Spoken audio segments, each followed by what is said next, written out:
The grand chamber of the Galactic Council was silent. Thousands of alien delegates filled the massive hall, their eyes fixed on the human standing at the central podium. Ambassador Taemin looked tired. His dark suit was perfectly pressed, but his face showed the weight of what he was about to say. "Members of the Galactic Council," Taemin began, his voice steady but quiet. "After 200 years of membership, humanity has decided to withdraw from galactic civilization. We will be returning to our own space." A ripple of surprise went through the chamber, but it was brief. Within seconds, many delegates were already whispering to each other. Some were smiling. Taemin noticed this, and something sad flickered in his eyes. In the front row, Kuril of the Voth straightened his crystalline body. The light reflected off his transparent form, creating rainbow patterns on the walls. He was trying not to look pleased, but failing. Next to him, a Rendari delegate's telepathic field buzzed with barely concealed relief. "We thank the Council for the opportunity to participate in galactic affairs," Taemin continued. "We have learned much during our time here. We hope we have contributed something meaningful to the greater community." Kuril stood up, not waiting for Taemin to finish. "The Council accepts your withdrawal," he said quickly. "We understand that not all species are suited for the complexities of galactic civilization.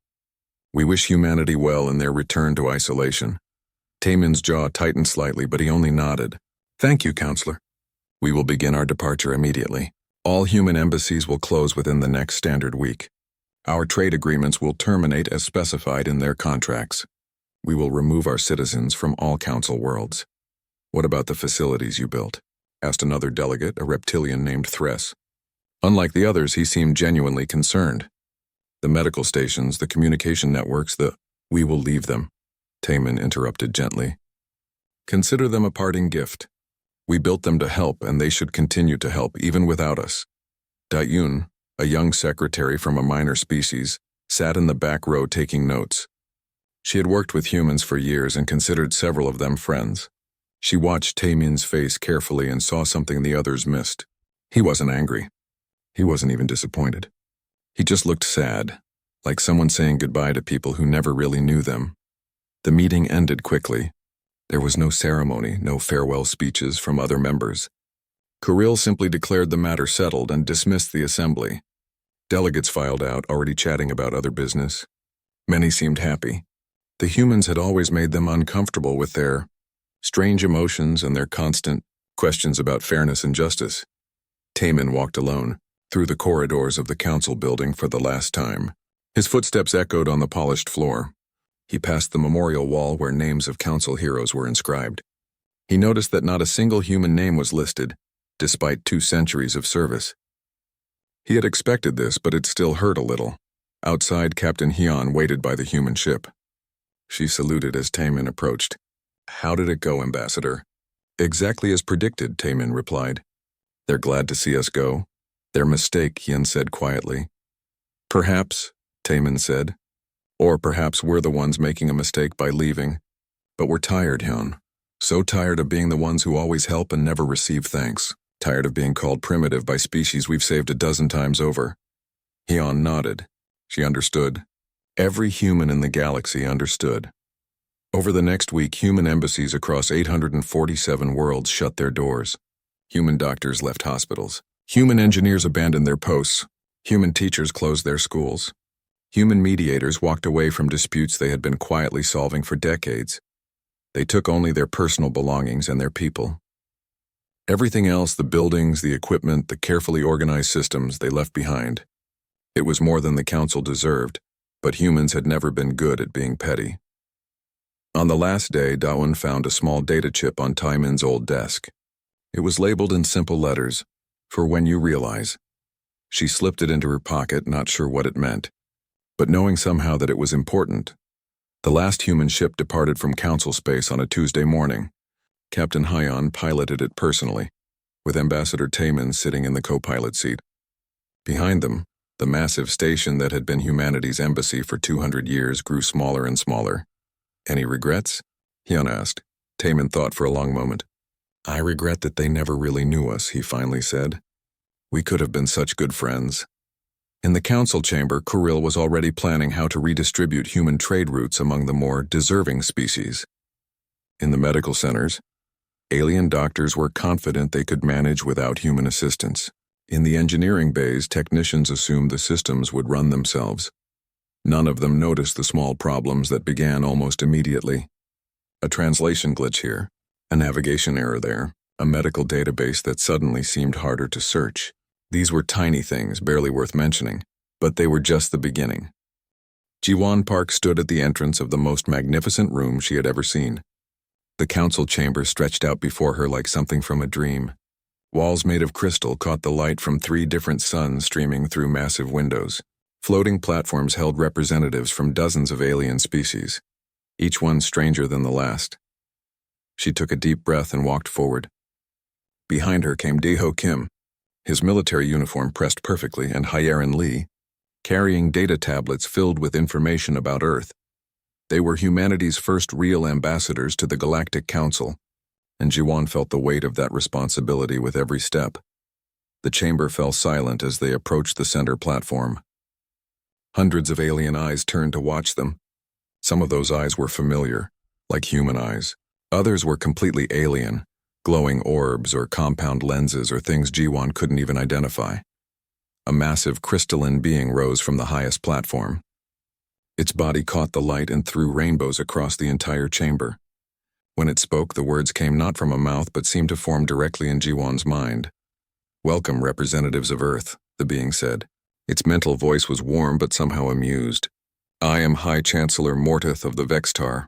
We are pleased to finally welcome humanity into our community of civilized worlds." Ji-won bowed respectfully. "Thank you, Chancellor. Earth is honored by this invitation." Around the chamber, she heard sounds that might have been approval, or might have been something else. She noticed how some of the aliens were looking at them, the way their equivalent of faces seemed to hold poorly hidden smiles. The Chancellor gestured with one crystalline limb toward an empty platform. "Please take your place. We have much to discuss. As you know, all new species must present certain information to the Council.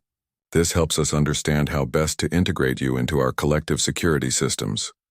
Ji-won and her team moved to their assigned platform. It rose smoothly into the air, bringing them level with some of the other delegates. An insectoid creature on a nearby platform clicked its mandibles together in what Hyerin had told her was probably a greeting. Or maybe laughter. It was hard to tell. "Now then," Mortith continued, "let us begin with standard protocols. Ambassador Park, please tell us about Earth's defensive capabilities. What military strength does your species possess? What protection can you offer your own world?" This was the moment Ji-won had been preparing for.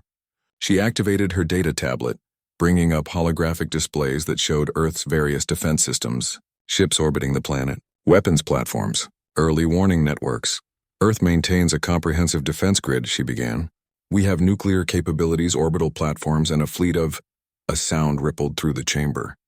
It started small, just a few delegates. Then it grew. Ji-won realized with growing horror that they were laughing. Not polite chuckling, but genuine, almost helpless laughter. A massive insectoid being on a platform across from them actually slapped one of its many legs against its platform. "Nuclear weapons?" it said. Its voice translated into something Ji-won could understand. "You still use fission reactions? My people abandoned such primitive technology 30,000 years ago." More laughter. A reptilian creature with scales that shimmered between colors added, "Perhaps we should send them some proper weapons as a welcoming gift. We wouldn't want them to hurt themselves with those adorable missiles." Ji-won felt her face growing hot. Beside her, Dae-ho's jaw was tight with barely controlled anger. She put a gentle hand on his arm, warning him to stay calm. Chancellor Mortith was making gestures that seemed designed to quiet the chamber, but even he seemed to be holding back amusement. "Please, please," he said. "Let us maintain proper decorum. Ambassador Park, please continue." But the damage was done. Every time Ji-won tried to explain another system, another capability, it was met with barely suppressed laughter or outright mockery. When Dae-ho mentioned their railgun technology, an aquatic being in a water-filled sphere actually had to be removed from the chamber because its laughter was causing its tank to overflow. Finally, Ji-won made a decision. She straightened her shoulders and looked directly at Chancellor Mortith. "With respect, Chancellor, I believe Earth will invoke its right to keep detailed military capabilities classified. Your own protocols allow for sovereign secrets. The laughter stopped. Mordeth seemed surprised, but then his crystalline face somehow conveyed a smile. Of course, Ambassador. That is your right. Though I must say, I cannot imagine what a species that only achieved faster-than-light travel 30 years ago could possibly need to keep secret from civilizations millions of years old. This brought another wave of chuckles from around the chamber. As the session ended and delegates began to leave, Jiwan stood on her platform feeling a mixture of humiliation and anger. They had been laughed at, dismissed, treated like children showing off crude drawings to artists. A figure approached their platform as it descended. Another human, but clearly not from Earth. The woman's uniform was strange, and she had the look of someone who had lived in lower gravity. Ambassador Park, the woman said quietly. I'm Juno Yoon, representative of the New Soul Colony. We need to talk privately. Something in Juno's tone made Jiwan pay attention. What is it? Juno glanced around, making sure no other delegates were close enough to hear. That laughter you just heard? It's dangerous. The Council genuinely believes Earth is defenseless, and in galactic politics, weakness makes you a target. The warning from Juno Yoon stayed with Jiwan for days after the Council session ended. She sat in her temporary quarters on the Council station, reviewing recordings of the meeting over and over. Each time she watched, the mockery stung a little less, but the concern grew stronger. Daeho Kim paced back and forth across the small room like a caged animal. They think we're jokes, he said for probably the 10th time. They laughed at us like we were children playing soldier. Hiron Lee looked up from her tablet. I've been analyzing the reactions from different species. Most of them were genuinely amused, but a few were taking notes. The Talkari delegation recorded everything. So did the Nexarii. That's what worries me, Jiwan said. Juno was right. Some of them aren't just laughing. They're calculating. A chime at the door interrupted them. Jiwan opened it to find a messenger drone hovering in the corridor. It projected a holographic message from Chancellor Morteth, inviting them to an informal gathering of delegates. A chance to socialize, the message said, to build bridges with their new galactic neighbors. Daeho snorted. More like a chance for them to laugh at us some more. We still have to go, Jiwan said firmly. This is diplomacy. We smile, we're polite, and we don't give them any more reasons to underestimate us. The gathering was held in one of the station's observation lounges. One entire wall was transparent, showing the swirling colors of the nebula that surrounded the neutral world of Terminus Prime. Delegates from various species clustered in small groups, their conversations creating a strange symphony of sounds and mental projections. As soon as Jiwan and her team entered, several heads turned. She could feel the attention, could almost hear the whispered comments. The humans. The primitive ones with their crude weapons. A group of insectoid Krelax approached them. The lead creature, who introduced himself as Hive Speaker Velcris, towered over them. His mandibles clicked in what the translator rendered as friendly speech, but Jiwan wasn't convinced. Ah, the Earth delegation, Velcris said. We were just discussing your presentation earlier. Fascinating stuff, really. Tell me, do you still use chemical propellants in your weapons? My hatchlings study such things in primary education, learning about our ancient history. Other delegates nearby stopped their conversations to listen. Jiwan could feel the trap closing. Earth's weapons serve their purpose, she said carefully. Oh, I'm sure they do, Velcris continued. His compound eyes glittered with what might have been malice, against perhaps pre-spaceflight civilizations. But surely you understand that in the modern galaxy such technology is... He paused, clearly choosing his words for maximum impact. Quaint. A reptilian Scar-Nathi delegate joined the conversation. Its scales shifted from green to a mocking shade of blue. Perhaps the Council should assign a protection fleet to Earth's system. For their own safety, of course. We wouldn't want some minor power to take advantage of their vulnerable position. Earth doesn't need protection, Daeho said sharply. Jiwan put a warning hand on his arm, but he continued anyway. Our defenses are more than adequate. This brought actual laughter from several nearby delegates. A floating being made of swirling gases actually had to drift away from the group because its laughter was causing it to lose cohesion. Adequate? Velcris repeated. My dear military advisor, do you understand what adequate means in galactic terms? We have shields that can withstand direct hits from stellar phenomena, weapons that can crack planets, Ships that can cross galaxies in days. And you have, what did you call them? Railguns? More laughter. Jiwon felt her face burning with humiliation, but she kept her expression neutral. Tell me, a new voice interjected. A tall avian Talkari had joined the group. Its feathers were a deep blue, and its eyes were sharp and intelligent. These nuclear weapons you mentioned. What yields are we talking about? Kilotons, megatons? Deho hesitated, clearly unsure if this was another trap. We have various yields, some reaching into the gigaton range for our largest devices. The Talkari's head tilted. Interesting. And delivery systems? That's classified information, Jiwon said quickly. Velcris clicked his mandibles in obvious amusement. Classified? Oh, that's precious. What could you possibly have that needs classification? Very well, keep your secrets, little humans. I'm sure they're very impressive to you. The Skarnathi delegate leaned closer, its breath smelling of sulfur. Perhaps Earth would benefit from a council protection agreement. We could station ships in your system, train your people in proper defensive strategies, for a very reasonable fee, of course, and perhaps access to some of your planet's resources, Velcris added casually, as payment for our services. Now Jiwon understood. This wasn't just mockery. This was probing, testing to see exactly how defenseless Earth really was, how easily they could be pushed around. She smiled, and it wasn't a friendly expression. Thank you for your generous offer, Hive Speaker. But Earth must respectfully decline. We prefer to handle our own defense. Suit yourself, Velcris said with a dismissive wave of one limb. But don't say we didn't warn you when something unpleasant happens. As the Krelax delegation moved away, still chuckling among themselves, Heron leaned close to Jiwon. That sounded almost like a threat. It was, Jiwon said quietly. Juno was right. They think we're weak and they're already thinking about how to exploit that. The rest of the gathering was more of the same.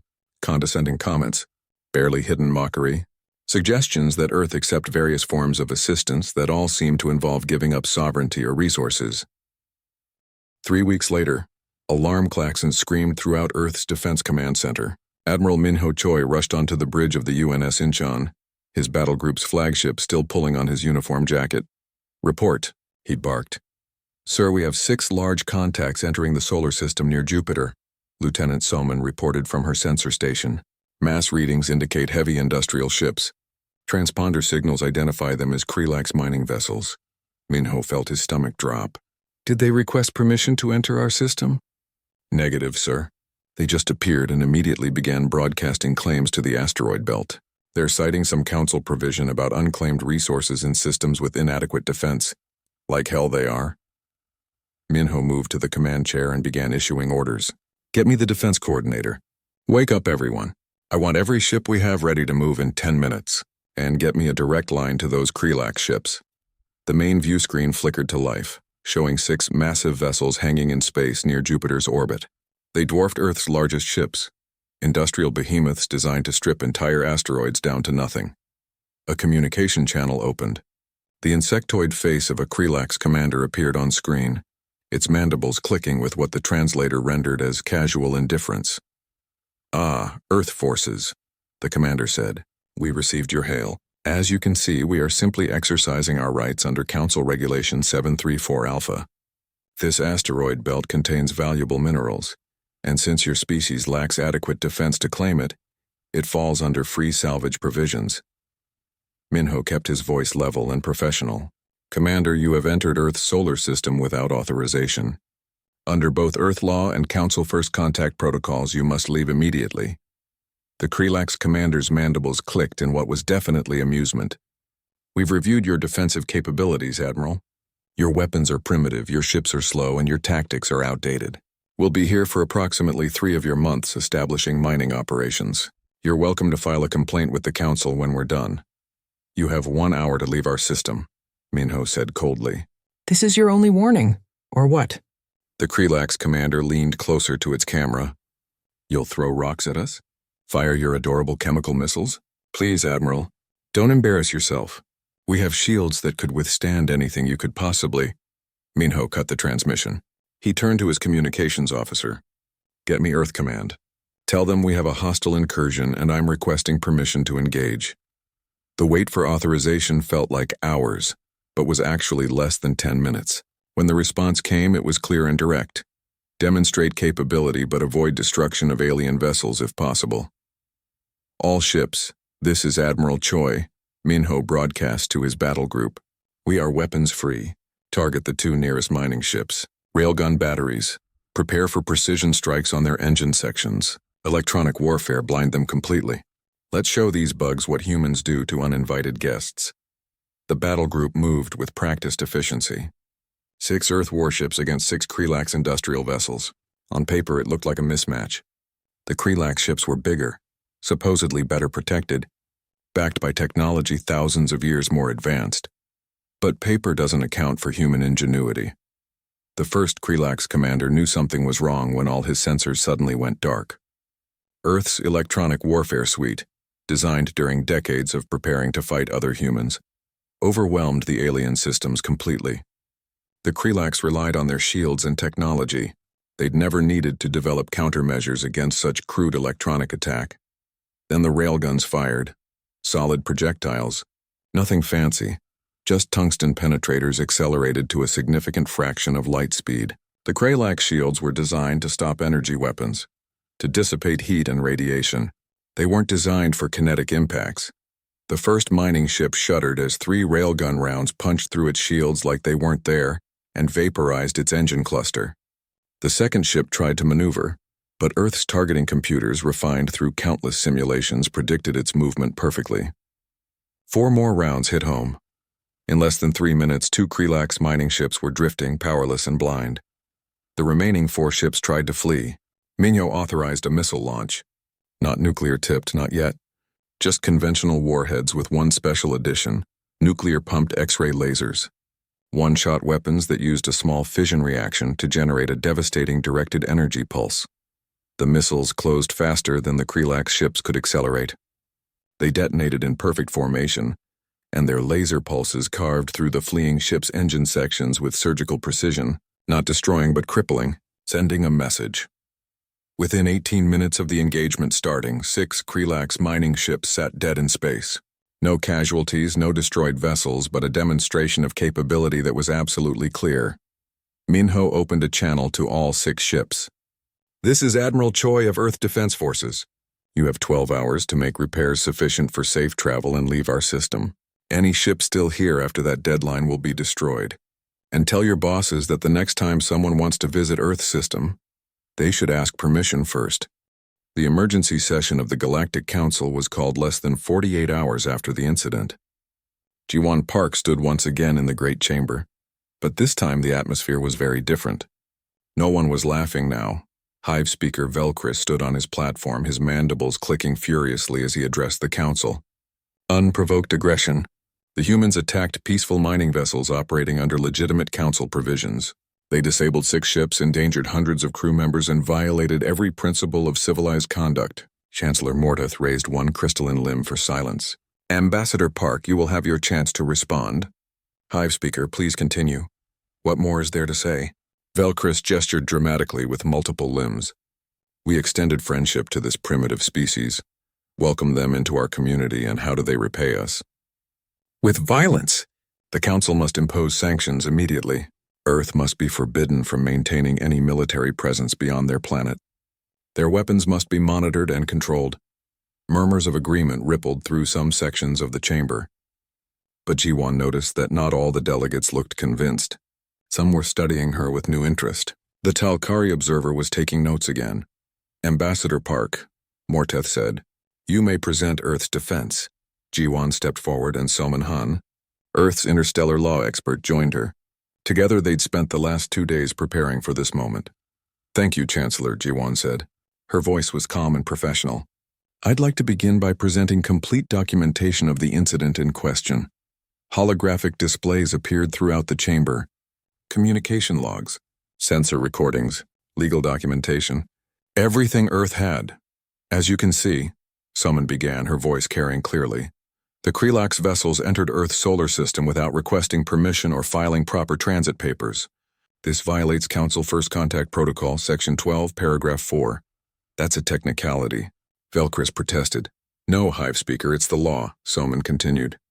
Furthermore, The provision you cited regarding unclaimed resources applies only to genuinely unclaimed systems. Earth's solar system has a spacefaring civilization actively developing its local space. Therefore, your legal claim was invalid from the start. More holographic displays showed the communication between Admiral Choi and the Krelax commander. The warning. The hour-long deadline. The dismissive response. Earth forces gave multiple warnings, G1 added. We followed every protocol in the Council handbook. We even showed restraint in our response. Notice that no Krelax crew members were killed. No ships were destroyed. Our forces disabled the vessel's engines only, allowing them to make repairs and leave safely. You still attacked us. Velcris insisted. No, Soman said firmly. We defended our sovereign territory against unauthorized incursion. There's a significant legal difference. She pulled up another display. This one showed the recording from the first council session, specifically the parts where various delegates had mocked Earth's defenses and suggested humans couldn't protect themselves. Furthermore, Soman continued, I believe this incident demonstrates a pattern. The Krelax delegation, along with others, publicly claimed that Earth was defenseless. They suggested we needed protection. And then, coincidentally, Krelax vessels appeared in our system, claiming rights to our resources based on our alleged inability to defend them. The chamber was silent now. Several delegates looked uncomfortable. The humans are twisting the facts, Velcris said. But his voice had lost some of its certainty. Soman pulled up the final piece of evidence. The engagement itself, showing the precision of Earth's strikes, the complete electronic warfare dominance, the calculated restraint. Does this look like the response of a primitive, defenseless species? She asked. Or does it look like the response of a civilization that knows exactly what it's doing? Chancellor Morteth studied the displays for a long moment. When he spoke, his mental voice was thoughtful. It appears there may have been misunderstandings regarding Earth's capabilities. Hive Speaker Velcris, your complaint is denied. The Council finds that Earth acted within its rights. However, he turned to G1. This incident has raised concerns. Perhaps it would benefit everyone if Earth provided a more complete picture of its defensive capabilities. G1 had been expecting this. It was what she wanted. Earth would be happy to provide a full briefing to the Council's Military Assessment Committee. We believe it's in everyone's interest to prevent future misunderstandings. Agreed, Morteth said. A date will be set. This session is concluded. As delegates filed out, G1 noticed the change. No more condescending looks. No more poorly hidden smiles. Instead, there was wariness, respect, and in some cases, fear. Deho joined her as their platform descended. That went better than I expected. Phase 1 complete, G1 said quietly. Now comes the hard part. Showing them exactly what they've been underestimating. Part 5. 3 weeks later, G1 stood in a much smaller, more secure chamber deep within the council station. This wasn't the grand public space where politicians made speeches. This was where the real military powers of the galaxy met to discuss actual security matters. 23 delegates sat in a semicircle, representing the council's major military forces. No more casual observers, no more politicians looking for sound bites. These were generals, admirals, strategic planners, professionals who understood warfare. General Taewon Park walked in beside G1, and the room's attention shifted to him immediately. He wore his full military dress uniform, medals from conflicts most of these aliens had never heard of displayed on his chest. Behind him came Dr. Yuna Kang, carrying data storage devices that contained information that would change everything. Chancellor Morteth presided over this meeting as well, but his tone was different. More serious. General Park, Dr. Kang, thank you for coming. This committee takes security matters very seriously. We hope your briefing will help us all better understand Earth's position in the galactic community. Taewon bowed respectfully. Chancellor, distinguished delegates, I appreciate your willingness to hear us. What I'm about to share may be unsettling, but I believe honesty is necessary to prevent future conflicts. He activated the holographic display system, and an image of Earth appeared, slowly rotating. Blue oceans, green continents, white clouds, beautiful and peaceful. This is our world, Taewon began. 1 planet, 8 billion humans. To many of you, we must seem young, primitive. Our technology is limited. Our reach into space is recent. And all of that is true. He paused, letting the image shift to show human cities, billions of people living in dense urban centers. But there's something you need to understand about Earth. For most of our industrial history, we didn't reach for the stars. We aimed our technology at each other. The display changed, showing footage from human conflicts. World War I's trenches, World War II's devastation, the mushroom clouds of nuclear tests, footage that made some of the alien delegates visibly uncomfortable. "We are a species," Taewon continued, his voice level and unemotional, "that spent thousands of years perfecting the art of killing other humans. Our technology didn't evolve through cooperation and gradual advancement. It evolved through arms races, through the constant pressure of needing to kill more efficiently than our enemies could kill us." Dr. Yuna took over, pulling up technical specifications. When the Hive speaker mocked our nuclear weapons as primitive, he wasn't wrong. Fission bombs are old technology, but he made an assumption that we stopped there. New images appeared, fusion warheads, antimatter containment systems, theoretical weapons that existed only in secured databases.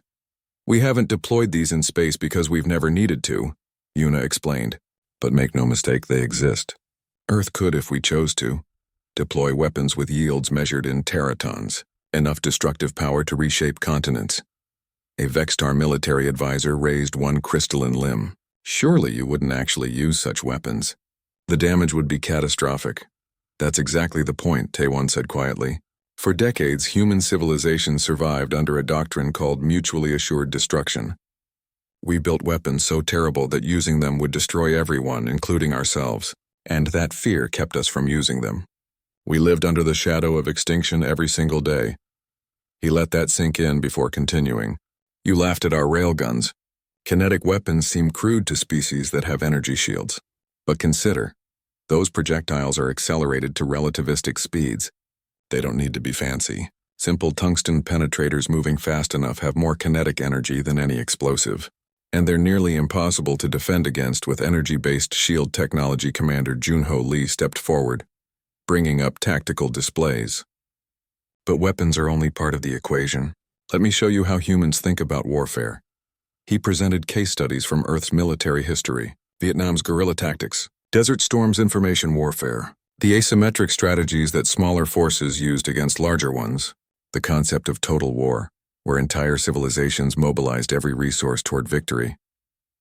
"Most council species," Junho explained, "fight according to established conventions, rules that evolved over millions of years, honor codes, limits on what tactics are acceptable." 1 week after the briefing, everything changed. Jiwon sat in her office reviewing the responses that had been flooding in, and she could barely believe what she was reading. 3 separate council species had filed formal requests for military exchange programs with Earth. The Talkari, who had observed so carefully during that first session, sent an official apology for their initial conduct and requested to open full embassy relations immediately. Daeho walked in carrying more reports. "You need to see this. Intelligence just sent over something interesting. The Nexari, those cybernetic beings who were recording everything, have started upgrading their defensive systems. They're incorporating principles from our weapons design." "They're copying us?" Jiwon asked, surprised. "Not exactly copying, adapting. They're adding kinetic weapon systems to complement their energy weapons. They're also studying our electronic warfare tactics." He paused. "They're taking us seriously now." Hyerin entered next, her expression strange. "I just got a private meeting request from Chancellor Morteth. He wants to see you alone, Jiwon. No other delegates, no recordings, just you and him." That was unusual enough to be concerning. 2 hours later, Jiwon found herself in Morteth's private chamber, a much smaller and simpler space than she'd expected. The Chancellor's crystalline form seemed less imposing here, almost tired. "Thank you for coming, Ambassador," Morteth said, his mental voice quiet. "What I'm about to tell you is not official council position. This is personal perspective from someone who has served this body for 3,000 years. Jiwon waited, sensing that interrupting would be a mistake. "The council has existed for over 300,000 years, Morteth continued. "In that time, we've seen thousands of species achieve spaceflight. We've developed very good predictive models. Most species follow similar paths. They hit similar technological milestones. They develop similar capabilities. The testing, the mockery you experienced, It's standard procedure. We use it to establish where new species fit in the existing hierarchy. And humanity broke your models. Jiwan said quietly. Completely shattered them. Morteth's crystalline body flickered with colors that might have been equivalent to a rueful smile. We couldn't understand it at first. Your technology is genuinely limited. Your ships are slower.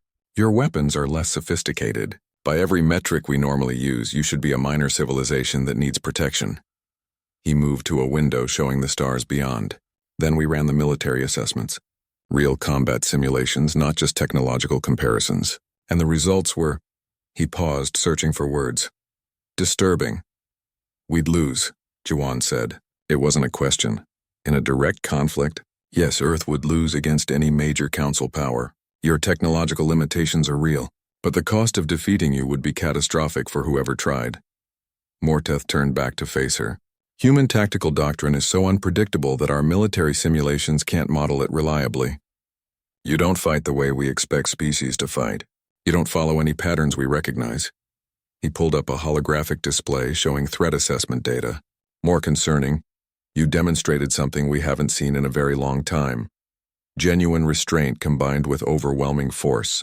You could have destroyed those Krelax ships. Instead, you disabled them precisely, sent them home as messengers. That level of calculated response from a species we thought was primitive, it forced us to completely reconsider our assumptions. Jiwan felt a chill. You're afraid of us. Some are, yes. But I'm something else. I'm hopeful. Morteth's colors shifted to something that might have been warmth. The Council has become complacent, Ambassador. We've been the dominant power in this galaxy for so long that we've forgotten what it means to adapt, to innovate under pressure, to think creatively about problems. He pulled up another display, this one showing regions of space marked with warning symbols. There are threats out there that the Council has been managing for millennia. Hostile civilizations beyond our borders, rogue AI swarms that consume everything in their path, dimensional rifts that harbor things we don't understand. We've handled these threats the same way for thousands of years, using the same strategies, the same tactics. And now you're wondering if the old ways are good enough, Jiwan said, understanding dawning. Exactly. Your General Park showed us something terrifying, a species that innovates warfare constantly because you had to. You've never had the luxury of comfortable superiority. You've always been fighting each other, always pushing boundaries, always finding new approaches. Morteth's mental voice became more intense. That's what the Council needs. Not your weapons, though those are impressive. Not your technology, though we can learn from it. We need your perspective, your creativity, your willingness to question everything. He pulled up a proposal document. I'm prepared to offer Earth full Council membership with accelerated technology transfer. You'll gain access to knowledge that would normally take centuries to earn, but in exchange, I want human military advisors integrated into Council defense forces, not to command them, but to teach them, to show us how to think like a species that never had the luxury of being comfortable. G1 read through the proposal carefully. It was generous, almost too generous. What's the catch? No catch. Just reality. Morteth's colors darkened. Something is coming, Ambassador. We've been detecting anomalies in the Sagittarius arm. Entire colonies going dark. Ships disappearing. Something is out there. Something we don't understand. And our conventional approaches aren't working. He fixed her with what passed for an intense stare among his species. The Council laughed at humanity. We mocked your primitive weapons and crude tactics, but now we need exactly what we dismissed. We need someone who remembers what it means to fight for survival. 6 months passed quickly. Captain Jisoo Nam stood before a classroom of mixed species soldiers, all of them staring at her with varying degrees of skepticism. She recognized that look. It was the same expression Admiral Choi's crew had worn before the Krelax incident. The look that said, what can this primitive human possibly teach us? All right, Jisoo said in her best drill instructor voice. Today we're covering asymmetric warfare tactics. Who can tell me what that means? A tall Vextar soldier raised one crystalline limb. Fighting when you're outmatched. Using unconventional methods to overcome superior force. Close enough, Jisoo said. She pulled up a tactical scenario on the holographic display. You're defending a colony with limited resources. The enemy has better ships, better weapons, better everything. Standard Council doctrine says you evacuate and call for reinforcements. Human doctrine says you make the enemy regret showing up. Over the next 2 hours, she taught them things that weren't in any council military manual: how to use terrain that seemed worthless, how to turn your own weaknesses into traps, how to make the enemy's advantages work against them. The soldiers were skeptical at first, but as they ran through simulations, their attitudes changed. These tactics worked. Across the station, engineer Huan Xin worked with a team of Vextar scientists on a new hybrid weapon design. It combined human kinetic principles with alien energy technology, creating something neither species could have built alone. The prototype sitting on the test bench looked strange, like something cobbled together from parts that shouldn't fit, but preliminary tests were promising. The energy field amplifies the kinetic impact, Huan explained to his alien colleagues. Your shields can dissipate heat and radiation, but kinetic force goes right through. Our projectiles hit hard but waste energy as heat. Together, we get something more efficient than either approach alone. A Vextar scientist studied the design with obvious interest. Your species has only been in space for decades, yet you solve problems we've struggled with for centuries. How? Huan shrugged. Necessity. We never had the luxury of perfect solutions, so we got good at improvising. Sometimes the crude approach is the right approach. In another part of the station, strategist Bora Kwan briefed the Council's high command on the situation in the Sagittarius Arm. She'd spent months analyzing the data on the mysterious disappearances, and what she'd found was troubling. The pattern doesn't match any known hostile force, she explained to the assembled admirals and generals. It's too random for an invasion, too organized for a natural phenomenon. Whatever this is, it's probing, testing, learning. A Talkari admiral leaned forward. What do you recommend? Human doctrine would suggest a reconnaissance in force, Bora said. Send ships that can fight if needed, but are primarily there to gather information.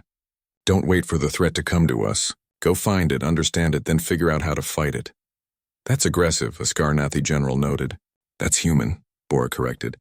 Sitting back and defending has never been our strength. We're better at taking initiative. The High Command approved her plan. 3 days later, a mixed fleet left Council space heading for the Sagittarius Arm. Human captains worked alongside alien crews, bringing together different approaches to create something new. Back on Earth, Jiwan stood in the same Defense Command Center where Admiral Choi had coordinated the response to the Krelax incursion. She was reviewing reports on humanity's integration into the Council when Daeho walked in. You should see this, he said, pulling up news feeds from across Council space. Story after story about Earth, human innovations, human tactics, human perspectives changing how Council species approached problems they'd dealt with the same way for millennia. We're not a joke anymore, Daeho said with obvious satisfaction. No, Jawan agreed. We're something more dangerous. We're an inspiration. She looked out at Earth through the command center's windows. The planet looked the same as always, blue and peaceful. But everything had changed. Humanity had gone from being mocked to being valued, from being dismissed to being sought after for advice. Hiron joined them, reading from her tablet. 3 more species have requested embassy exchanges. The Nixeri want to establish a joint research facility, and Chancellor Morteth is formally proposing that human military doctrine be added to Council Academy curriculum. Fast integration, Daeho noted. Necessary integration, Jawan corrected. The Council needs what we bring. Not because our weapons are better or our ships are faster. They need us because we think differently, because we never had the luxury of being comfortable, so we never stopped innovating. She pulled up an image of the Council chamber, that magnificent space where they'd first been laughed at. Remember that first session? When they mocked us for having nuclear weapons and railguns? Hard to forget, Daeho said. Good, don't forget it. Because that mockery, that underestimation, that's always going to be humanity's real advantage. We look primitive. We seem crude. And then we demonstrate that primitive and crude can be devastatingly effective. A message came through from the Sagittarius Arm expedition, first contact with the mysterious threat. Data was streaming in, and the fleet was requesting additional human tactical advisors for analysis. There it is, Jiwan said quietly. The real test. Not whether we can defend ourselves against smugglers or win respect from bureaucrats. Whether we can help the Council face something genuinely unknown. She sent authorization for additional personnel to deploy. Human officers, human engineers, human strategists, all heading out to face a threat that had the entire galactic civilization worried. You know what the funny part is? Hiron said, still reading reports. 6 months ago, they laughed at us. Now they're counting on us. And we're not even close to being their technological equals. We still have slower ships, weaker weapons, more limited capabilities. But we have something they lost, Jiwan said. We remember what it means to fight for survival. We remember that being outmatched doesn't mean being beaten, and most importantly, we remember that the species that adapts fastest usually wins. She looked at her team, then back at Earth. The Council has existed for 300,000 years. In 6 months, humanity changed how they think about warfare, defense, and innovation. Imagine what we can do with a few more years. Deho smiled. The galaxy won't know what hit it. That's the idea, Jiwan agreed. They laughed until they cried. Now they're learning why underestimating humans is always a mistake. Far above Earth, defense satellites maintained their constant watch. Orbital platforms stood ready. The fleet that had humbled the Krelax continued its patrols. Earth remained what it had always been, a single planet with limited technology and primitive weapons. But it was also something new. A full member of the Galactic Council, a valued partner in galactic security, a species that brought innovation through necessity and strength through adaptability. The Council had invited humanity expecting another junior civilization to guide and protect. Instead, they got partners who challenged their assumptions, questioned their methods, and reminded them that survival favors not the strongest or most advanced, but the most adaptable. And somewhere in the vastness of space, unknown threats waited. But now the galaxy faced them with something it hadn't had in thousands of years. Fresh perspectives from a species that knew what it meant to fight, to adapt, and to never, ever quit. The humans had arrived, and the galaxy would never be the same.